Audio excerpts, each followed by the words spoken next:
Hello and welcome to Tete-a-Tete by Fresxco Media, and today we're here for the part two of our big Premier League preview.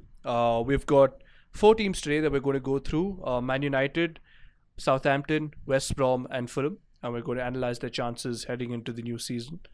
And there's no better way to start, I guess, for both of us, because we are united in our displeasure of Man United as a football club. But we're going to look at it as neutrally as possible. I know it might be hard to believe, but that's how we're going to look at it.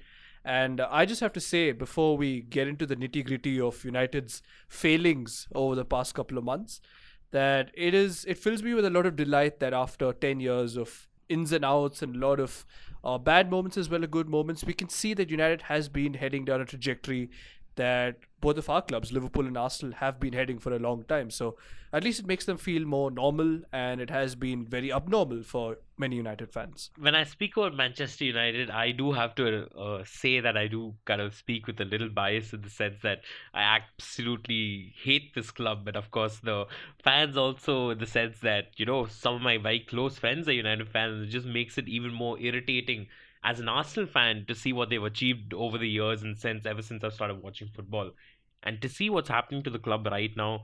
I mean. In my opinion, Manchester United are the biggest club in England, and I don't think as a Liverpool fan, I think you may disagree with that, but for me personally, ever since No, for sure, for sure. They are the biggest they club in are, the world. There's no and denying I it. think that's just what makes it even more sweeter to see what they're going through right now. In the sense that they're not finishing where they're used to finishing in the league, and not competing in the Champions League year in year out, and as a neutral, I do think that it's kind of sad to see what's happening with United, and of course, we'll come to the points where I feel that they have been failing in the sense behind the scenes, the drama that's happening there. Ed Woodward as an executive, is he good enough for the football front of it?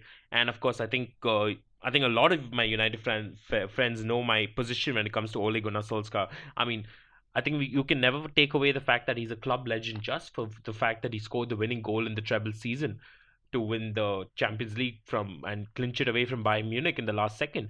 But I don't think he's good enough for United. I don't think he is capable of taking them forward to where they belong in the sense that can they challenge the title with the likes of City and Liverpool, and especially with the type of coaches that they have who have clearly improved the team just due to their sheer personality and tactical nuance that they bring to the team.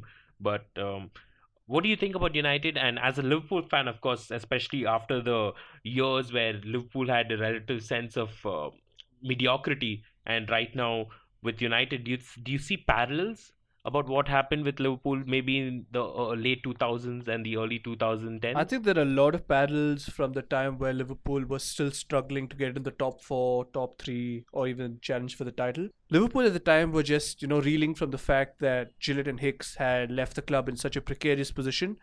And it seemed like the supporters just expected Liverpool to win a league every season. And I think the same can be said about United in the last 7 or 8 years, because with every managerial appointment, we've seen Louis Van Gaal, we've seen Jose Mourinho, we've seen Ole Gunnar Solskjaer. They expect a league title within 2 or 3 years, and that is very unrealistic in this present era of football. And like Liverpool have shown, drawing similarities, it is the project that makes a club, elevate themselves to the next level. And United at this point don't seem to have that project. I genuinely feel that the man they have at the head of the project is not a good fit for the club. And of course, there are problems in the background, in terms of how they lack a sporting director, and how that is really costing them the transfer market where other teams are making hay. I think it's a very pointed note that you were saying that they don't have a director of football at the helm in order to steer the club with the football front of it. Because I do think that recently, if you notice that Monchi had made comments saying that a club of United stature does need a director of football who is solely responsible for the footballing front of it. And then you can, of course, have Ed Woodward, who we cannot take it away from him, has made United a commercial juggernaut all over the world. But clearly, what he has in terms of finance, he lacks in football capabilities on the not just the finance side of it. Of course, so the finance side of it, sorry, but I'm talking about like recruitment, the handling of the club, uh, the background staff that constitutes the club, and of course the handling of the manager.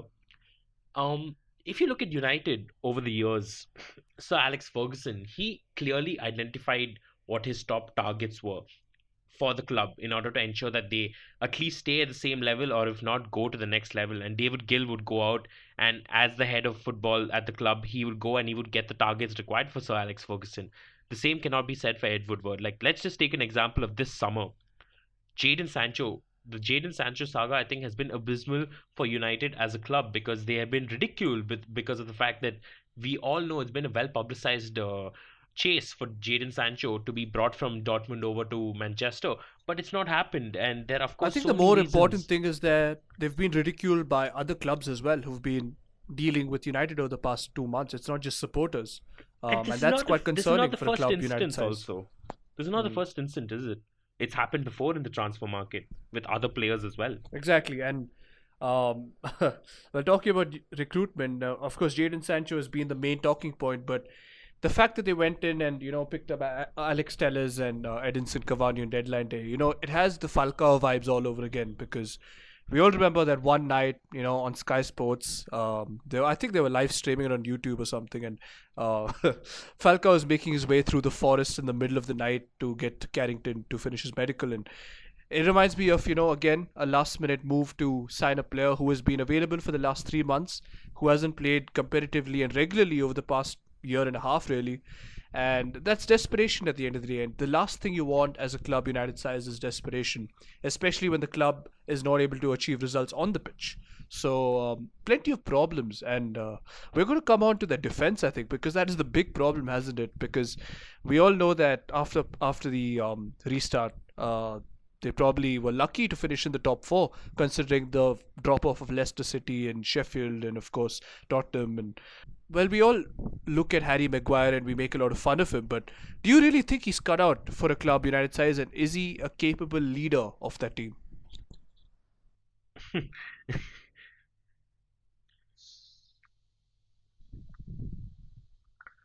Just to talk about the fact that you said that we should be looking at the United defense right now, and I think that every footballing fan out there realizes that United need to have recruited a centre I'm back going to at say one least. thing here. I'm going to And of say course, we that they've can debate got rid about the of the best quality of the centre left back of the back that club. they brought, Alex Uh, Telles, who's Chris Smalling fantastic is going left for forward, but Roma. defensively, Smallini.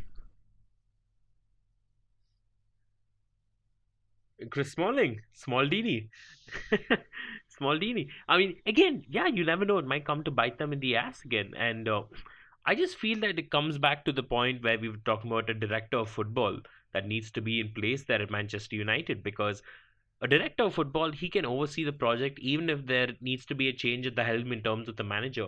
So if example Solskjaer were to have, maybe say, if he were to have been relieved of his duties right now, the director of football will still know that the defense needs to be a priority going into the next transfer market. Whereas if you don't have a director of football of that way, you might get in a manager who might be like, okay, I'm comfortable with my centre back pairing options that I have, but I would like you to go and maybe get me one more attacker or maybe one more central attacking midfielder, which might not be the best option for United at the time. So I do feel that they definitely need to get a director of football in order to ensure that they don't have these problems that they're facing in the transfer market year in, year out, and also solve when it comes to kind of identifying the top talent and the right talent which needs to be got into the team in order to enhance the squad as a whole.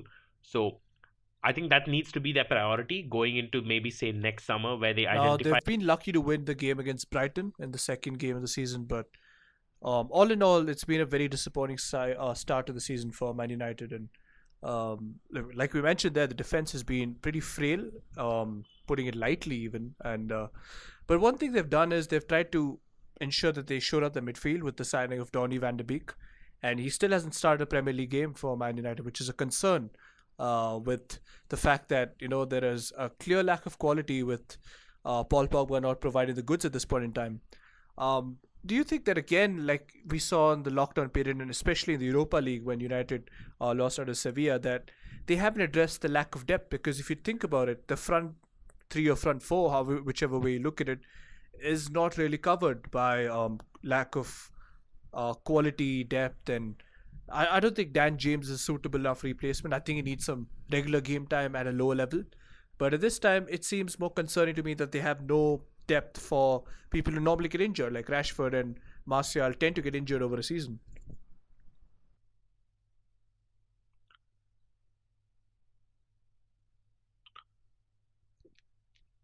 I agree with you on that point, and I do think that if you just look at the squad as a whole, just based on the names that are there at the squad, you do think that there is kind of depth to the squad. But Daniel James, take for example, he plays on the right wing, but if you look at it, the right wing right now, like initially when I used to look at it, I'm like, do they really need Jadon Sancho? But yes, they definitely did need Jadon Sancho because you cannot be playing Mason Greenwood on the right for too long because he does tend to cut in a little bit more to the center and he can be deployed as a center forward more. And the way I look at it, I think Jadon Sancho would have been an excellent addition to the squad, but they also do need depth when it comes to the central midfield, especially the central defensive midfield, because Nemanja Matic is not good enough.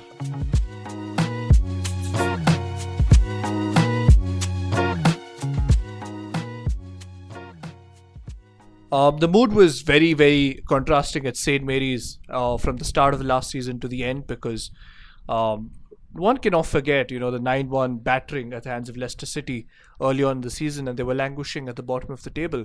And even remembering that press conference that their coach Ralph Hasenhüttl gave, where he said that he was the one to blame and the club should take responsibility, as do the players and the manager, because it was probably the worst Premier League game in Southampton's history.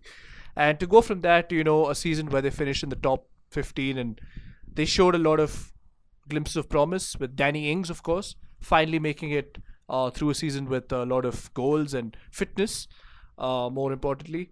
I think for me personally, Ralph Hasenhüttl should have had a shout for manager of the season.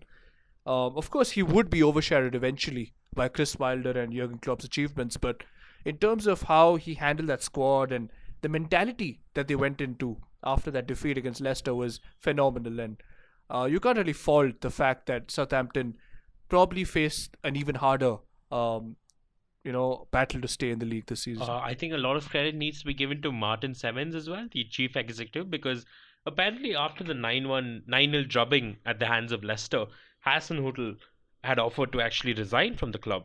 And Martin Semmens at the time, I think he reassured the Austrian very well and said that you are going to be the manager who takes this club forward. And credit to him, after that 9-0 drubbing, I think he has had a complete turnaround. Yeah, I do agree with the fact that I do agree with you when you say that Hasenhüttl needed to have at least a little shout when he came to manager of the season, especially with the fact where Southampton were at after that 9-0 defeat at Leicester. I do think he has turned around everything at the club within a short space of time, and of course, he's also signed a new 4-year contract with the club, and he has improved a lot of players. I think Jack Stephens has been excellent for them in defense, and of course, James Ward-Prowse, who we all know has been called the the Southampton David Beckham for quite some time with his dead ball expertise. But Has a wand of a right foot. one fantastic right foot, but I think he's also kind of made him settle in the formation that he's been using, the 4-4-2-2-2, and he's got the best out of him. And let's not forget Danny Ings. I mean, I think we need to mention Danny Ings because this is a guy who has been playing so well for Burnley a couple of years ago that he had actually got his dream move to Liverpool. But unfortunate injuries at Liverpool did not let him to get into the first team for a sustained period of time in order to showcase the talents that he clearly had. And for him to go to Southampton, rebuild his career there, and now again show the lethal side of him in front of goal. And of course, the fact that he also puts in the hard yards. I've never seen a striker. When I look at him, I see a striker who does everything for his team. He tries to link up play, and he's also deadly in front of goal. And I do think that a lot of credit needs to be given to him for the mentality that he has shown in order to come back from a lot of injury issues of the past. I think it's a lot of burden placed on him to keep up the goals that he managed to score last season, and I think a lot of responsibility again lies on his strike counterpart Shea Adams' shoulders because he was brought in for a big fee from Birmingham last season, and I think for 90% of the season he was a flop until he scored that wonder goal against Man City. But he has a lot of responsibility to take as well because they've lost Pierre-Emile Højbjerg, their captain, and that's a big loss for them in the centre of the park. And although he might not be a household name and not one of the biggest names that have left Southampton in the last 4 or 5 years, the impact that he has on the team is quite significant. And I think if they don't manage to replace that with suitable reinforcements in the other areas, which they've probably brought in Kyle Walker-Peters at right back, and they've tried to link Ings and Shea Adams together to kind of get a symbiotic relationship between the two. It's going to be hard for them to score goals and also keep clean sheets because we saw against Tottenham that they were just wide open at the back, and you can't be plagued like that every week in week out if you want to stay in the Premier League. I do agree with that, and but I just think that the Southampton model right now, of course, after they were bought out for 210 million a couple of years ago and they are the second club to have Chinese ownership right now, and of course we all know the model that they have. It's kind of a self-sufficient model that they've tried to employ over the last 2 to 3 years, and they've always had talent coming through that they could have sold on for a higher amount and then reinvested into the squad. But I think that, in my opinion, one of their best signings over the last 2 3 years has been Ralph Hasenhüttl, because he's just not setting up a team in order to ensure that they don't get into a relegation fight. I do think he's setting up a team that looks to be exciting off the ball with the way that they're pressing, especially in the wings, and the kind of football that he's trying to employ at the club. So I do think that time needs to be given, and of course the 4-year contract reflects that. And I do see him doing wonders at Southampton. Maybe not getting into the European positions, but I do see him this season finishing around, say, maybe 9th to 10th position, like that. Maybe even contending with Leeds for like the 8th, or 9th, or 10th position in that table. And I do see them finishing in the top half this season.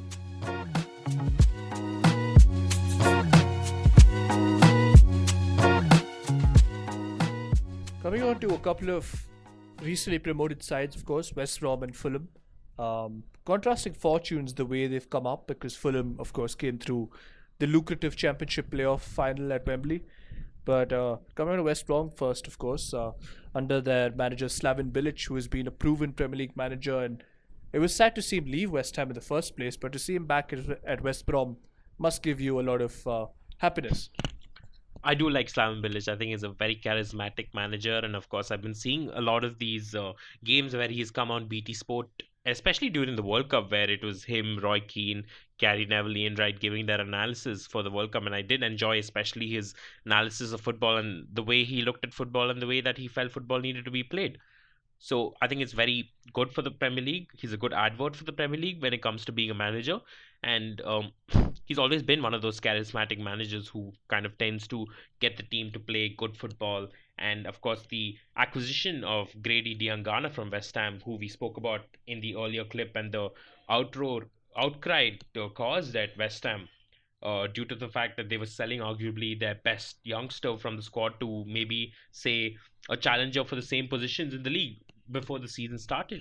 And when I look at West Brom this season, I do think that Callum Robinson, along with Matheus Pereira, Grady Diangana, they can do a lot of damage going forward. And of course, they also have Hal Robson-Kanu, Charlie Austin to come on Seasoned and give them, veterans, of a little course. bit of seasoned veterans who kind of will stretch the defense when required in order to make sure that there is space for the midfield players to do their thing. And of course, also Hassel and Harry, the centre back pairings that are there on the pitch. So I do see that team, and to be very fair, I hope they stay in the Premier League. But until now, the quality that they've showed, especially off the ball, where I don't see that much of organization, especially the Chelsea game. Of course, we can say when they went 3-0 at halftime, I think it is more due to Chelsea's errors, but they did take their chances, and that's the most important thing. But after the break, I did not see any semblance of cohesion when it came to the defense and the midfield. There was too much gap between them. So I do think that Slaven Bilic is going to look at that as one of the main points that he'll need to look after in order to ensure that this does not happen again in the league and that they're not in a relegation battle. Fulham, of course, have had a more tumultuous start of the season. There are already suggestions stating that you can't even put a bet on them getting relegated, because that's how obvious it seems to the bookmakers that Fulham are going down. Under their manager Jordan Belfort, Scott Parker, there's a lot of work to be done. Their sporting director came out and put out a tweet the other day saying that there's still, he was outlining the transfer policy on Twitter, and that of course created a lot of Tony Khan. Don't you think he needs Ozil's PR team? Definitely, I think a lot of clubs need Ozil's PR team at the moment. It's a different scenario, but for Fulham, They have signed a few players, not the same number of players that they signed the last time they got up 2 years ago, which is quite, it was hilarious to see the number of signings they made that season. But it seems like this year they've got all the signings wrong again. We still haven't seen any of the signings show up really. I think maybe this is 2 years ago when Fulham did come into the league. They went and spent nearly 100 million tops on their players, and a lot of fans at the time were saying that Sinisa Mihajovic had done actually a fantastic job with getting Fulham to be playing some clearly attractive football in the championship, and then when they did get promoted, they felt that they bought too many players, which kind of disrupted the system that he had employed at the club. And I don't know what to think about Fulham this time. I clearly don't, because at the starting of the season when Arsenal played them, they were kind of ripped up left, right, and center. There was too much again. There was too much gaps between the defense and the midfield. There's no cohesion. And when I look at Fulham this time, I do think that, a couple of names, of course, stand out. Alexander Mitrovic can be a handful for any defender. Even for Van Dijk, he can be a handful. He's got pure power, aggression, and he can head the ball well. And of course, he can also hold up the ball pretty well and get in other players to come into the play as well. What do you think about Fulham, and what do you think their chances should be under Scott Parker? And do you think that it's been a good decision by them not to repeat the mistake of spending too much money on a couple of players who might just add to the squad depth but not necessarily to the quality in the starting 11? I think they have a lot more problems than the ones on the pitch, and we just briefly touched upon the fact that they need a PR specialist, because at these times, especially at this time where fans are supporting from home, you don't really get the feedback that you do get on the pitch. And sometimes when the team plays poorly, you don't see that the booing and the boycotting of teams and leaving the stadium early and stuff like that, which puts the team in a false position of hope, because at best Fulham probably would be 18th or 19th, and I say that very, very realistically, because they just don't have the quality at the back. They look like they're at 6 or 7s every game, and even at home, expect them to at least show some resilience, and they were picked apart by Aston Villa. So it doesn't look good. And unless Mitrovic, who is the only man I think in the team who can actually turn up and match the level that the Premier League is offering, turns up with a few bangers and they somehow manage to keep some clean sheets, points are going to be very hard for them to come by. Even draws are going to be hard to come by because of their leaky defense. And we're seeing a lot of Premier League teams in and around that area, the relegation zone, have a lot of goals in them but not clean sheets. Fulham don't have goals and don't have clean sheets. So it's probably the worst combination. And I think I agree with the bookmakers. I agree with Jamie Carragher even, who said that they're already relegated. I think they are. It's almost like a lost cause. Unless, of course, Scott Parker can turn it around. And he's a young manager, so we never know.